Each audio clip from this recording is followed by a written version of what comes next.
Hey guys, I just wanted to go over your Quizlet with you.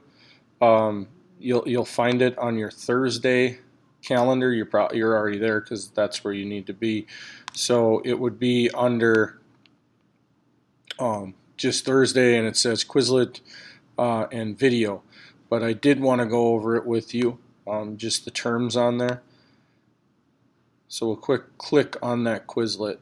Um, you have quite a few terms here, but the Civil War we already talked about, fought between 1861 and 1865.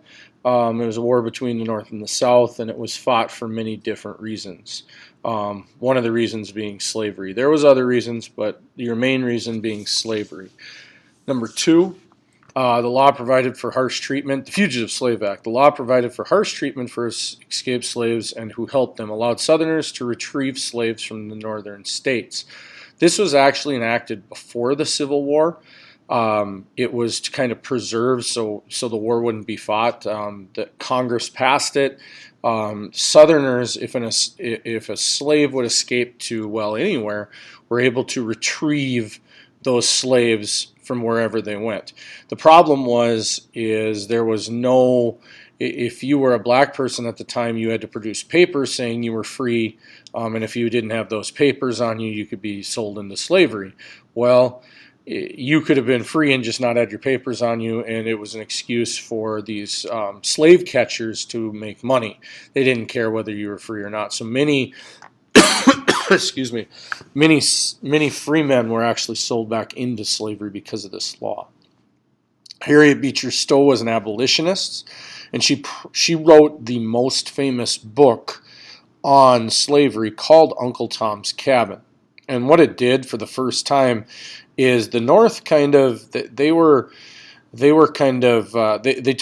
a blind eye to slavery and didn't look at it as, it was just a problem and it occurred in the South and it didn't bother us. But this book actually showed a lot of the reality of slavery and really got people to turn in the North's favor.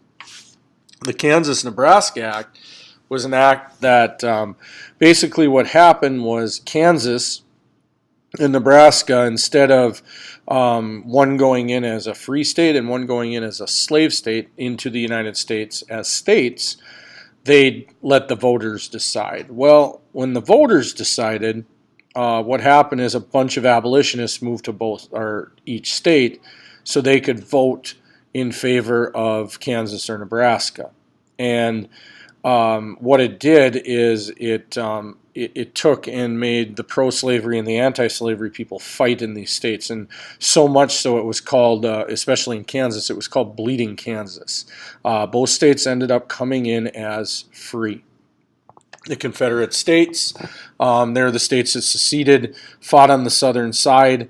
They started seceding in 1860. The war started in 1861, although Fort Sumter was the first battle of the Civil War, was in 1860 in December. But the Confederate States were the southern states that seceded from the Union. The Union was what was considered still the U.S. during the war. It was the northern states.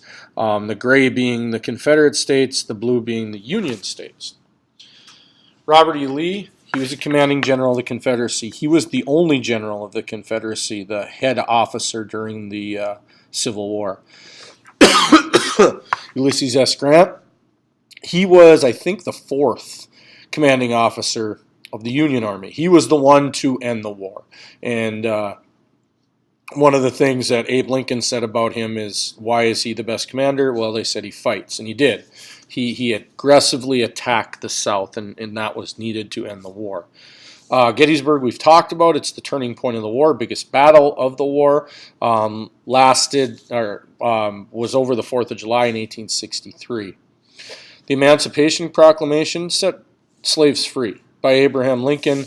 The war was still going on, but essentially if the Union wins the war, the slaves are free. Incentive to run away also. Appomattox Courthouse, it was the famous site of the Confederate surrender under Robert E. Lee. It's where Robert E. Lee and Ulysses S. Grant met in Virginia to sign papers for the Confederate Army to surrender. There was battles fought after this surrender because of the lack of communication in those days, but this was essentially the end of the war in 1865. So these are your vocab words. Please study them. I will ask you about them on Thursday, and if you fail to do this video and look over your vocab words, I will actually make you watch it later on. So you'll want to watch it as homework in your resource or at home if you have time. Have a great day.